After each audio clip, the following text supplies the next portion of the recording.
Once you enter into the complex, you come into a large courtyard, and there is a prominent gateway. And it is there that we encounter the first surah inscribed at the Taj.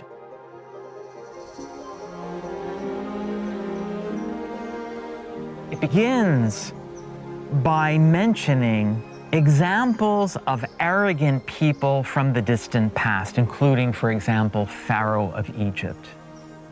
Then, midway through the chapter, the attention turns to us. And what about you? Have you taken care of the poor? Have you taken care of the orphan and the vulnerable of society? And I remember reading it for the first time, and tears filled my eyes because I was forced to ask myself what was being asked of me. What have I done to alleviate the sufferings of the vulnerable? But that's not where the chapter leaves us. God extends this beautiful invitation. Enter my garden. Enter among my servants. And so if you do that, as you pass through the gateway, you get your first glimpse of paradise. Because this whole complex is meant to be an earthly reflection of paradise. Of course, the scholars have had different views on this. The late scholar Wayne Begley made a detailed case for how the Taj Mahal is not a monument to love, and in fact, it is really a monument to Shah Jahan, fashioning his own persona as a powerful emperor. But then we have an alternative view by the scholar Ebba Koch, who argued, quite persuasively, that we should also take seriously the idea that it was also a monument to love. The inscriptions are so powerful. And if you know the meaning, you can't possibly walk past them. They are compelling. One particular part of your book that it really touched me was the chapter that talks about in hardship comes ease. And to see that that was something that was inscribed in such a monumental place is also something that I walk around inscribed to this day, that my best friend gave to me when my father passed. And to know that for generations, for millennia, we have sought answers, actually, to the same questions. The very text that you mentioned is written above the gateway as you are exiting, meant to be seen as visitors leave. We are told, with hardship, there is comfort, there is ease, new life. It's not the end of the story, it's the beginning of another story. All of us experience loss. The texts of the Taj are meant to carry us through those difficult times.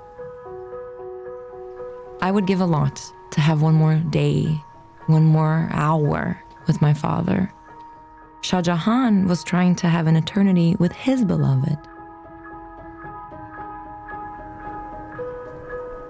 Shah Jahan ruled for many more years, commissioning more great buildings covered with Quranic inscriptions, many with the same expression of hope for the sinful.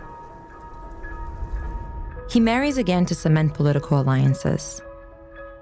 As old age weakens him, violence wrecks the empire again.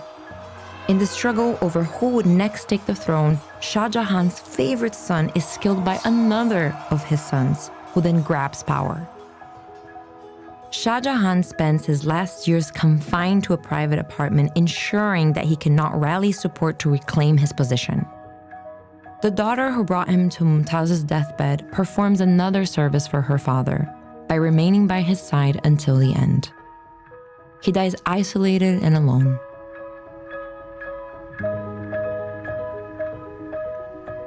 Who can say if he'll meet her in paradise? but they're at least together in the earthly paradise that he made for her.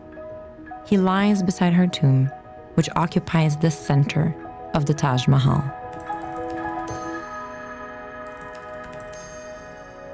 The more I read, the more I realize that these stories are kind of changing the way I think about things. Has that happened to you as you do your research? Has it changed the way you think about love? You know, I think one thing that really stands out is just how ubiquitous love is and how complex love is. So I think, there are a remarkable window into the difficulties of love, the complexities of love, and the different ideas of love.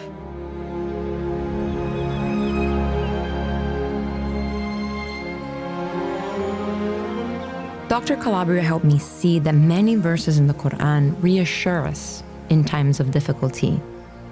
And I was launched on another journey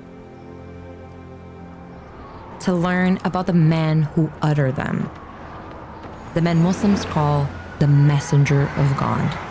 And there, I discovered another story of love, one that changed the world. I started this quest because I had a very difficult year. I lost my father very suddenly. My faith was very shattered, and what has been helping me so far is to kind of go back into my own tradition, the Muslim tradition, and try to see what can we understand about love. I'm sorry, by the way, I never got a chance to say that. I'm sorry to hear that. There are many stories of love from our tradition, and I think it starts with the story of the Prophet himself, peace be upon him, and his interaction and relationship with his wife Khadija, which permeates really his entire prophetic mission.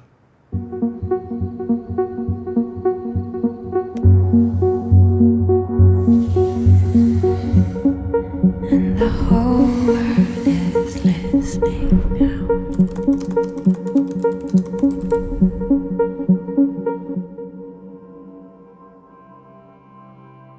When Muslims say the name of the Prophet, they often follow it with the words, "Peace be upon him." This clip is from our latest PBS film, Islam's Greatest Stories of Love, premiering August 22nd, 2025. Check the description for details and please subscribe to help us bring more stories like this to life.